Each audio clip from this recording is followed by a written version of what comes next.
and let my parents know where I was when I went overseas. Now, during that time, growing up and through school and so forth, my best friend, um, he was, through no fault of his own, physically, he was eliminated from service. But he had a sister, a younger sister, and she grew up into a beautiful woman who incidentally has been my bride for over 61 years now and still with me. But anyhow, I'd write to him and he wouldn't answer, and she would write back to me. So actually, I was writing to her.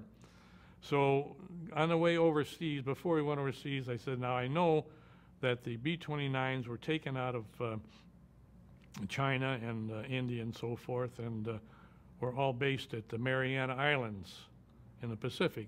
And there were 3 islands where they were. It was either Guam, Saipan, or Tinian.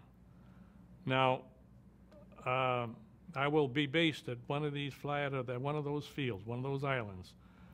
Now, your brother's name is Bob, so I say, if I ask how your brother Sam is, you know I'm over in Saipan. If I ask you how your brother Tom is, you know I'm over in Tinian. But if I ask you how your brother George is, you know I'm based at Guam. So I wrote her a letter there, and when I got over there, that I was based at Guam. And of course, asked her how her brother was. You know, I couldn't tell her that. But so she got that letter, and took a while to get there from Guam to her house. But anyhow, she had the letter, and she was ready to go over to tell my folks. But her brother came home, and he says, don't do it.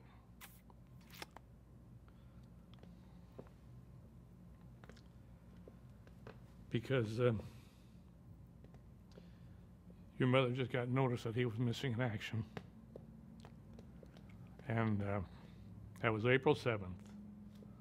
And of course, there's no way of knowing that Japanese did not tell anybody, our government, as to who survived or who didn't. So consequently, I was missing in action until I was liberated after the war was over.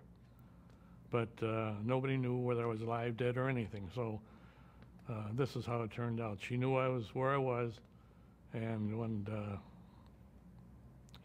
when he went over, her brother went over and told my folks why my dad had a slight stroke, because I was the oldest, and the oldest son and the oldest child. I had a sister, 13 years old. She was 4 years older, and she died of TB in 1934, so that left me the oldest. So, of course, that had a bad effect on my folks, both my mother and father, but through the will of the Lord, they came through it all right.